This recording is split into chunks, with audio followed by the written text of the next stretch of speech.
ఇక కాంగ్రెస్ దోకాపై బీసీ బిడ్డలు కదం తొక్కుతున్నారు. రిజర్వేషన్ల విషయంలో మళ్లీ మోసం చేసినందుకు పోరుబాటు పడుతున్నారు. 42% రిజర్వేషన్ ఇస్తామని మాట తప్పినందుకు కాంగ్రెస్ పై మరో ఉద్యమానికి సిద్ధమయ్యారు బీసీ నేతలు. వరంగల్ కలెక్టరేట్ దగ్గర బీసీ నేతలు ఆందోళన చేపట్టనున్నారు. కామారెడ్డి డిక్లరేషన్ తుంగలో తొక్కడం, బీసీ రిజర్వేషన్లను పాత పద్ధతిలోనే అమలు చేయడంపై నిరసన వ్యక్తం చేయనున్నారు. 2024 జనాభా లెక్కల ప్రకారం కాంగ్రెస్ పార్టీ బీసీ రిజర్వేషన్లు ఇవ్వకపోవడంతో బీసీ నేతలు నిప్పులు చెరుగుతున్నారు.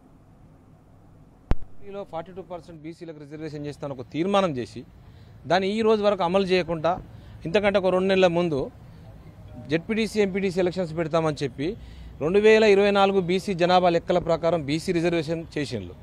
అదే ఎస్సీ ఎస్టీలు మాత్రం 2011 ప్రకారం చేసిండ్రు. దాని తర్వాత మళ్ళీ యూటర్న్ తీసుకొని ఈరోజు మళ్ళీ గ్రామ పంచాయతీ ఎలక్షన్స్ అని చెప్పి ఒక కొత్త నినాదాన్ని తీసుకొని ఈరోజు మమ్మల్ని ఆల్ పార్టీ మీటింగ్స్ అని చెప్పి కలెక్టర్ గారు ఆధ్వర్యంలో మీకు రిజర్వేషన్స్ తీస్తామని చెప్పి పిలిచి ఇక్కడ తీవ్రమైనటువంటి అన్యాయం బీసీలకు జరిగినట్టు మీ అందరం గుర్తించడం జరిగింది. అధికారులు నిలదీస్తే వాళ్ళ దగ్గర సరైన సమాధానం లేదు. వాళ్ళు ఏమంటున్నారంటే 2024 జనాభా బీసీ లెక్కల ప్రకారం రిజర్వేషన్ తీస్తా అంటున్నారు. కానీ ఆ లెక్క ప్రకారం జనాభా ప్రకారం బీసీలకు రిజర్వేషన్ ఇక్కడ తీయడం లేదు. ఉదాహరణకు చాలా మండలాలలో గ్రామాలలో మేము పసిగట్టి అడగడం జరిగింది. ఒక మండలంలో అయితే 4 ఎస్టీ 4 ఎస్సీ 4 బీసీ వచ్చింది. ఇది ఎట్లా అంటే వాళ్ళ దగ్గర సమాధానం లేదు. అంటే జనాభా లెక్క ప్రకారం తీస్తానని చెప్పి ప్రజలను నమ్మించి ఈ రాష్ట్ర ప్రభుత్వం బీసీలకు అన్యాయం చేస్తూ ఉన్నది. కానీ ప్రజలకు చెప్పే మీటింగ్లలో కానీ అసెంబ్లీలో చెప్పేది మాత్రం బీసీ పక్షపాతం అని చెప్తూ ఈరోజు పూర్తి స్థాయిలో బీసీలకు అన్యాయం చేస్తున్నట్టు ఈ ప్రభుత్వాన్ని ఎండగట్టడం కోసం ఈరోజు నిరసనగా మేము బీసీ నాయకులు అందరం బీసీలకు అన్యాయం చేస్తున్నటువంటి ఈ ప్రభుత్వాన్ని నిలదీసి పర్ఫెక్ట్ ప్రకారం మీరే అన్నారు 2024 డెడికేషన్ కమిషన్ ఇచ్చినటువంటి లిస్ట్ ప్రకారమే మేము బీసీ రిజర్వేషన్ తీస్తా అన్నారు. కానీ ఎక్కడ మాకు అలాంటి ఆధారాలు లేవు, కనీసం మాకు ప్రూవ్ కూడా చేయలేదు. కాబట్టి తప్పకుండా ఇది తప్పు, దీన్ని రద్దుపరిచి మాకు అందరికీ సమానంగా ఎస్సీ ఎస్టీ వాళ్ళకేమో 2011 ఏంది, బీసీలకు 2024 ఏంది. అంటే వాళ్ళకు కూడా అన్యాయం జరిగినట్టు పేరుకు 24 అంటున్నారు, మళ్ళీ పాత లెక్క ప్రకారమే రిజర్వేషన్ చేస్తున్నారు. కాబట్టి దీని వ్యతిరేకంగా మేము ఈరోజు ఉన్నటువంటి ఈ రిజర్వేషన్ ప్రక్రియ నిలిపేయాలని డిమాండ్ చేస్తూ ఉన్నాం. ఏ కమ్యూనిటీకి సంబంధించి ఏ రకంగా రిజర్వేషన్ ప్రక్రియ చేసిండ్రంటే మాకు అదేం తెలియదు. మేము 46 జీవో ప్రకారంగానే ఇక్కడ మేము కార్యక్రమం చేస్తున్నాం తప్ప డ్రా సిస్టము మహిళలు జెంట్స్ అనే ప్రక్రియ తప్ప ఇక్కడ వేరే చేసేది ఏం లేదనేది అధికారులు చెప్తా ఉన్నారు.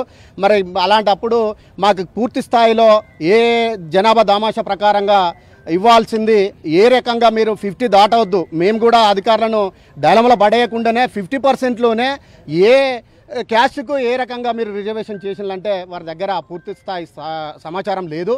దానిలో భాగంగా మేమంతా కూడా మాకు అన్యాయం జరిగింది. తీరా చూస్తే ఎగ్జాంపుల్ మాది ఖానాపూర్ మండలు, మా మండల్లో 21 గ్రామ పంచాయతీలు ఉంటాయి.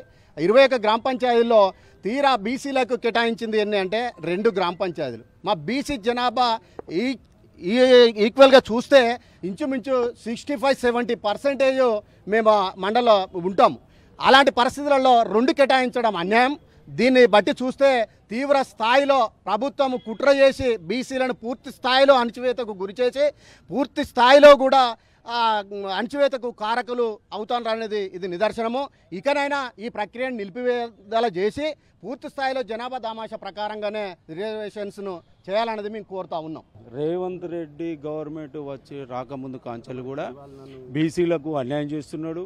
బీసీలకు మొత్తం చెప్పేటి అని బ్రోకర్ మాటలు చెప్పుకుంటూ రేవంత్ రెడ్డి కామారెడ్డి డిక్లరేషన్లో 42% ఇత్తనని అప్పటి నుంచి కూడా ప్రతి ఒక్క విషయంలో ప్రతి ఒక్క పథకంలో కూడా ఈ బీసీలను అన్యాయం చేసుకుంటూ బీసీలను దగా చేసుకుంటూ పోతున్నారు రేవంత్ రెడ్డి చాలా జాగ్రత్త. బీసీలతోని పెట్టుకోక బిడ్డ, బీసీలతోని పెట్టుకుంటే ఏమవుతుందో మీకు తెలుస్తుంది. ఈ రేపు కూడా నీకు బీసీలతోనే నీకు నాంది పలుకుతుంది అని నేను ఈ సభాముఖంగా మనవి చేస్తాను.